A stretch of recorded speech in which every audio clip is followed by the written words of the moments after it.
Hi, welcome to the Always Evolving podcast. I'm your host, Dr. Elizabeth Fedrick.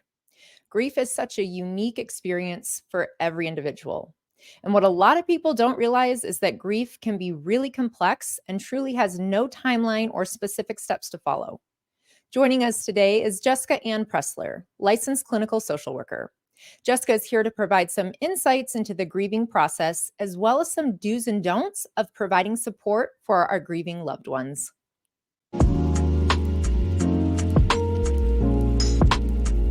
It's okay that we don't have it all figured out. We're all just taking it a day at a time. This is Always Evolving with Dr. Liz. Hi, Jessica. Welcome to Always Evolving. Hi, Liz. How are you? Thank you for having me. Yes, thank you for being here. I am so grateful for your time and to be able to discuss this today. Before we jump in, tell everyone who you are, what you specialize in, what you do. So, I'm Jessica Ann Pressler, and I'm a licensed clinical social worker in California and in New Jersey. And I have worked in hospice for the last 17 years and a psychotherapist for the last 35 years. Okay, so you have seen a lot, you have done a lot, you have a lot of Mhm. experience in this topic of grief. How do you define grief, like in a general sense? Let's start there.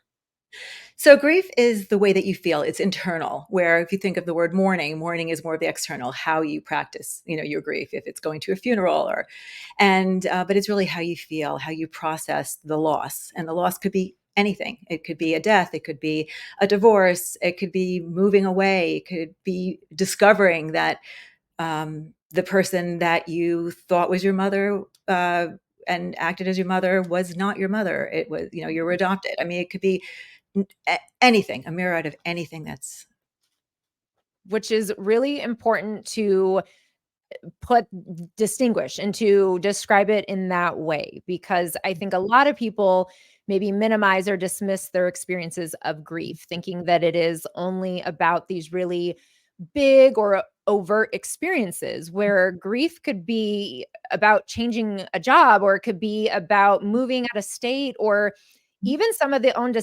decisions that we make that maybe we know are in our best interest, but still can come along with the experience of grief. right, and such an important thing to process. I think that Yeah. if we don't process grief, we could get sick. We could, it could damage relationships. You could hold on to anger, and it could come out in many different ways. Processing grief and doing it with a good support system, friends, family, loved ones, professionals is key. Absolutely. Where would somebody start with processing grief? And I understand that is a loaded question for the time we have, but where to start with that? Well, it's very personal, and it really depends on what's happened. If it's if it's a person that has passed away, I mean, there's groups, there's therapists, there's books, there's a myriad of places to go. There's less support for other factors because, as you pointed out, people always think of grieving when someone dies, but do not always think about it when it comes to other factors. But really, someone who is to talk to someone who is non-judgmental, who's caring and compassionate. But the way someone grieves depends on many factors. It depends on previous losses. It depends on if they have trauma in their life, and it depends on their coping mechanisms. It depends on their support system. It depends on so many things. So it really would depend on that person. Where there's a lot of similarities in how someone grieves, there's a lot of differences as well. It's a very personal experience. Right. And starting by even identifying that there's a grief that you're grieving, that there's a loss to grieve, can be so powerful for a lot of people. And when they're working with mental health professionals, and to have that validated is so powerful for a lot of people. It is so powerful. And as I said before, the when someone doesn't think about grieving, let's just say, like you had pointed out too, it's a positive. So someone graduates college and now they're now out in the world, Right. and they have to grieve the safety of college, or the safety, and where everyone's looking at this is they're celebrating it and everyone's so happy and they're having parties and all that, and but inside, you have a process to still go through. Yeah. And again, it's not shameful. There's no shame in it. It's important. The validation is important, and surrounding yourself by people who are making you feel okay about it is important. And it Right. takes And time. It takes time. Yes, which is such a crucial thing to add, that there is no timeline on the grieving process. It takes as long as you need it to take. I do encourage my clients to be aware of how deeply they're in it for a certain amount of time. Like, when it turns Mhm, into the chronic and mhm. we see it Agreed. really impacting health and things of that nature. But Mhm, to feel sad or to feel that loss or to experience mhm.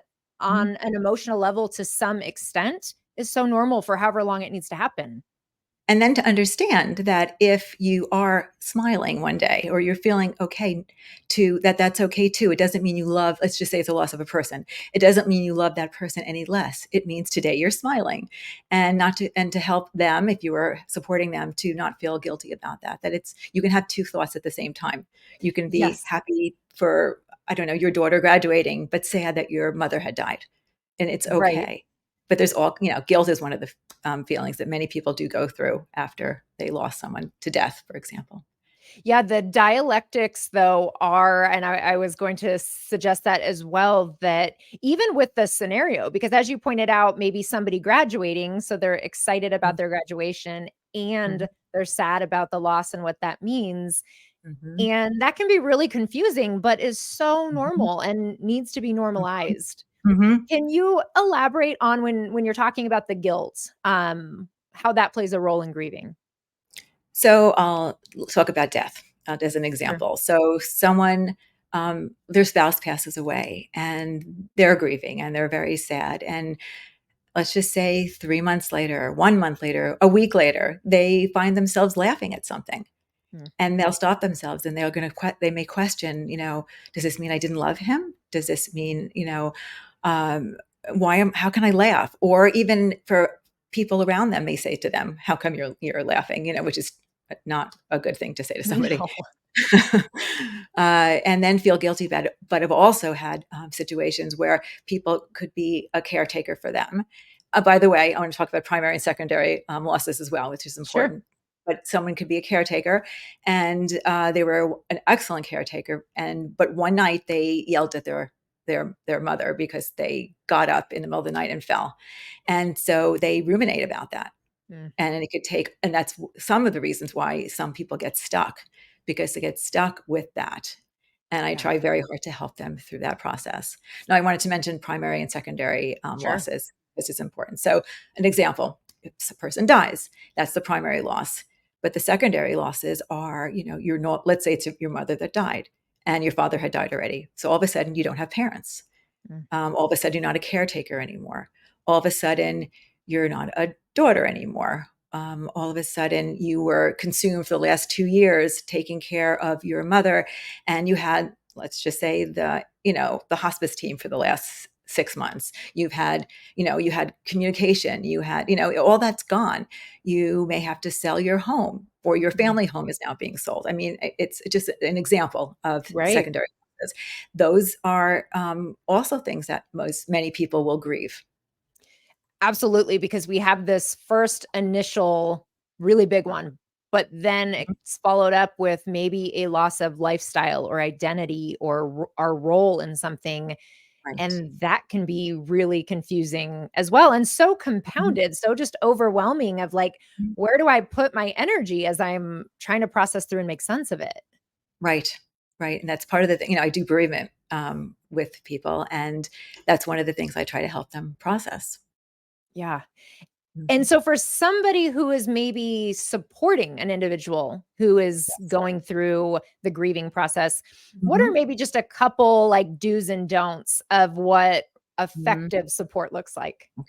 So don't say to them, "Aren't you over this yet?"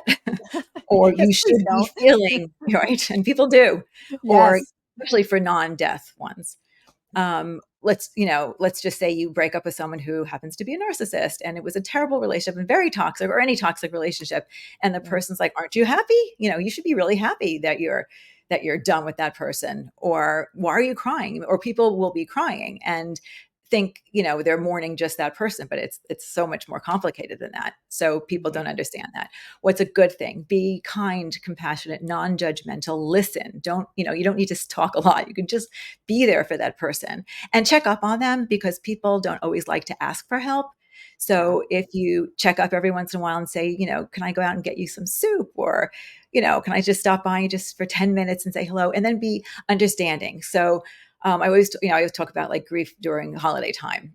You know what? You don't have to go, but Mm, you can tell them you're going, and it's okay to cancel. So if you're the friend, don't argue with them. If they decide last minute that they don't want to go to an event, it's okay. Let them be. Now, of course, as you pointed out also before, that there comes a time where maybe you have to worry about them.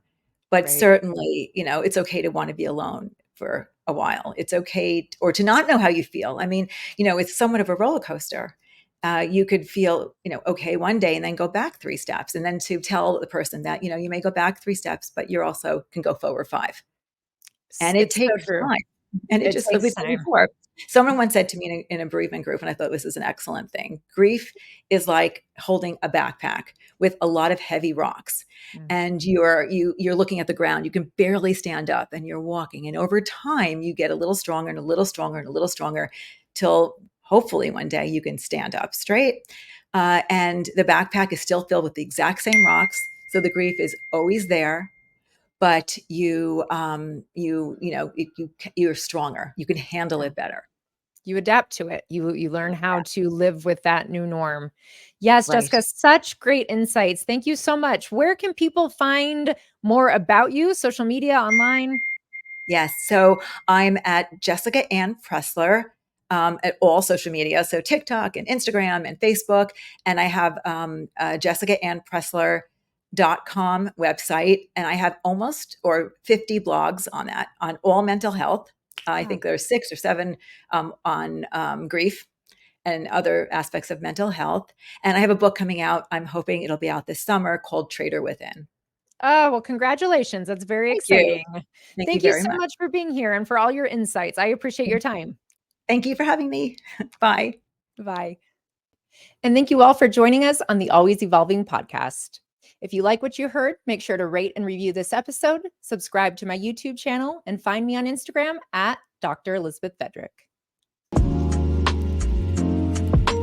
This is Always Evolving with Dr. Liz.